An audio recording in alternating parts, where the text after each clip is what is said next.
Assalamualaikum warahmatullahi wabarakatuh. Salam sejahtera bagi kita semua. Pada kesempatan kali ini, kami dari kelompok 5 yang beranggotakan Tabita, Nafa, Lavia, serta saya sendiri Asila Maharani Alif akan menyampaikan materi mengenai asas serta prinsip-prinsip bimbingan konseling. Nah, dalam pembahasan kali ini kami akan membagi menjadi 4 pokok pembahasan. Yang pertama yaitu pengertian asas dan prinsip, kemudian asas-asas bimbingan konseling, dilanjutkan prinsip-prinsip bimbingan konseling, dan implementasi asas serta prinsip bimbingan konseling. Yang pertama, pengertian asas dan prinsip bimbingan dan konseling. Asas sendiri merupakan suatu tumpuan atau titik acuan dasar dalam berpikir dan berpendapat. Secara umum, asas adalah sumber dasar hukum dalam menjalankan hubungan dengan orang lain sesuai ketentuan dan norma yang berlaku. Dalam bimbingan dan konseling, asas menjadi dasar hukum dalam melakukan pelayanan bimbingan agar tercapai keberhasilan dalam program tersebut.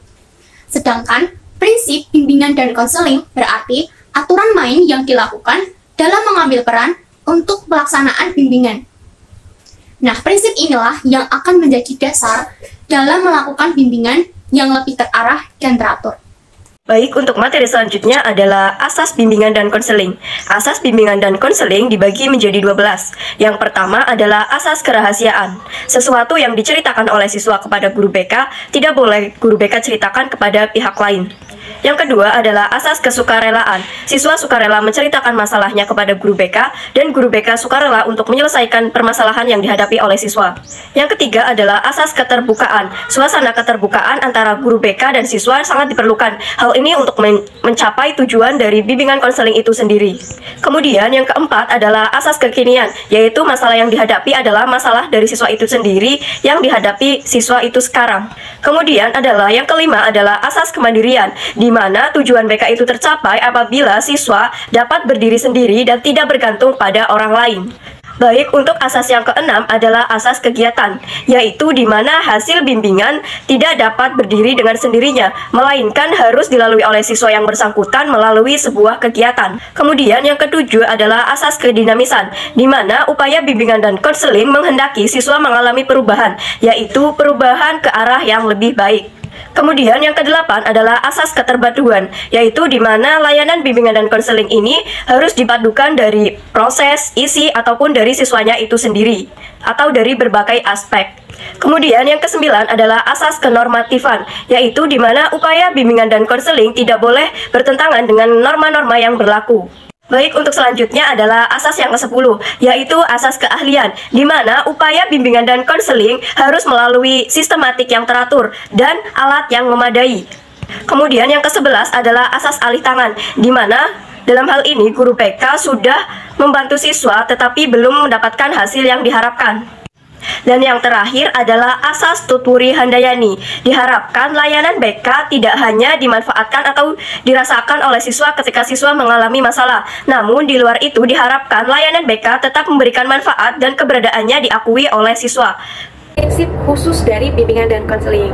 Nah, untuk prinsip khusus bimbingan dan konseling ini terbagi lagi menjadi beberapa jenis, yaitu yang pertama ada prinsip yang berkenaan dengan sasaran layanan. Baik, jadi prinsip yang berkenaan dengan sasaran layanan ini pada intinya membahas mengenai sasaran layanan bimbingan dan konseling itu adalah siswa. Nah, secara terperincinya adalah yang pertama, bimbingan dan konseling ini berurusan dengan pribadi dan tingkah laku siswa yang unik dan dinamis. Selanjutnya yang kedua, bimbingan dan konseling ini memperhatikan sepenuhnya tahap dan berbagai aspek perkembangan siswa. Selanjutnya yang ketiga, bimbingan dan konseling memberikan perhatian umum kepada perbedaan siswa.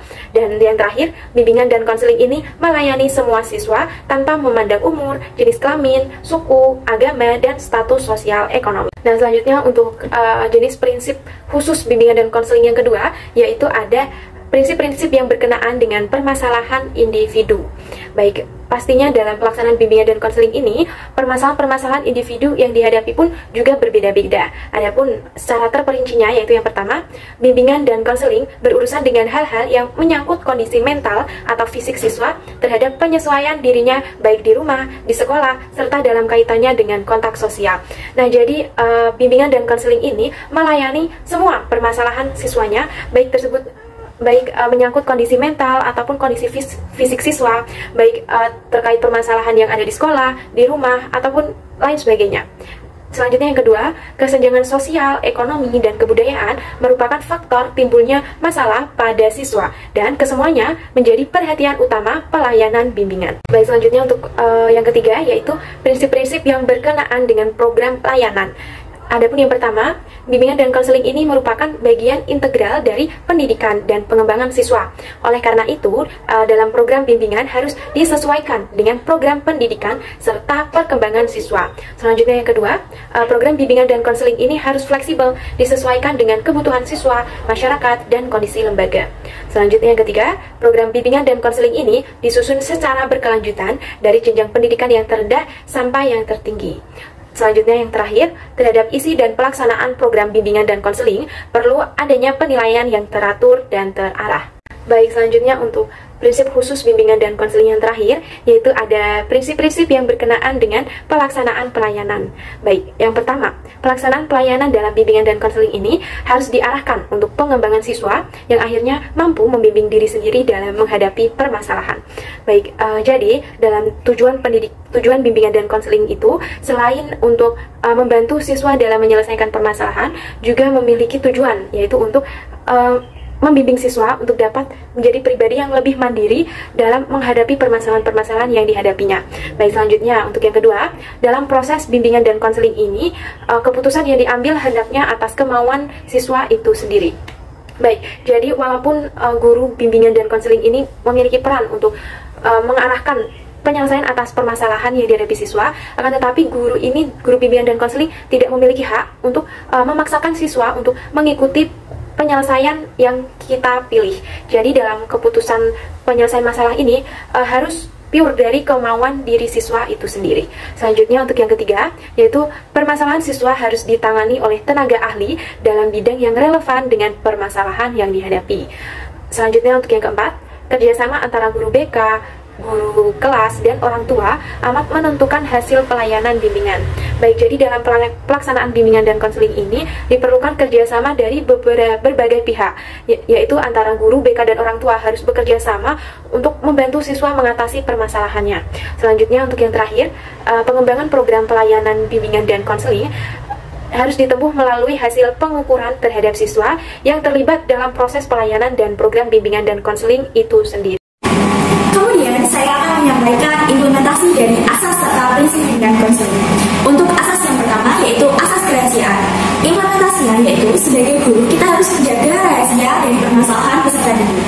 Kemudian asas kesukarelaan, yaitu guru dalam memberikan konseling tidak mengharapkan imbalan ataupun balasan. Kemudian asas keterbukaan. Jadi sebagai konseling, guru harus menjadikan siswa agar terbuka serta jujur terhadap masalah yang dialaminya. Kemudian asas kekinian, yaitu guru dalam menyampaikan konselingnya harus berdasarkan kekinian sehingga mengikuti perkembangan zaman. Kemudian asas kemandirian, implementasinya yaitu berupa guru menjadikan siswa mandiri agar dapat menyelesaikan permasalahannya sendiri, sehingga guru hanya berperan sebagai fasilitator dan pengawas. Kemudian asas kegiatan, yaitu guru dalam melaksanakan konseling harus menjadikan siswa aktif dalam menyelesaikan masalahnya. Kemudian kedinamisan, jadi permasalahan harus dilaksanakan secara tuntas, tidak boleh terpotong-potong. Kemudian asas keterpaduan. Nah, dalam hal ini guru dan siswa harus saling bersatu untuk membantu menyelesaikan masalah yang dialami agar masalah tersebut dapat terselesaikan dengan baik. Kemudian asas kenormatifan, yaitu dalam melaksanakan konseling guru harus berdasarkan dengan norma dan aturan yang berlaku. Kemudian keahlian, yaitu guru sebagai konseling harus memiliki keahlian serta profesionalitas dalam menjalankan misinya sebagai konselor. Nah, kemudian asas alih tangan, yaitu ketika seorang guru tidak dapat mengatasi permasalahan yang dialami siswa, maka guru tersebut dapat mengalihkan kepada pihak yang lebih ahli. Kemudian yang terakhir yaitu asas keprurihandayani. Nah, di sini guru berperan sebagai tauladan, yaitu contoh bagi siswa. Kemudian untuk prinsip. Nah, dalam prinsip ini merupakan landasan atau standar yang harus dipenuhi. Kemudian implementasi dari prinsip bimbingan dan konseling adalah untuk menjadikan lingkungan belajar siswa siswa menjadi lingkungan yang baik, menjadikan guru dan pendidik lainnya menjadi guru yang memberikan tauladan baik dari sikap maupun tindakan, dan mempengaruhi lingkungan, orang tua, teman sebaya, dan sebagainya agar mendukung pola pendidikan siswa untuk menjadi lebih baik. Mungkin itu dari kelompok kami. Sekian, terima kasih. Wassalamualaikum warahmatullahi wabarakatuh.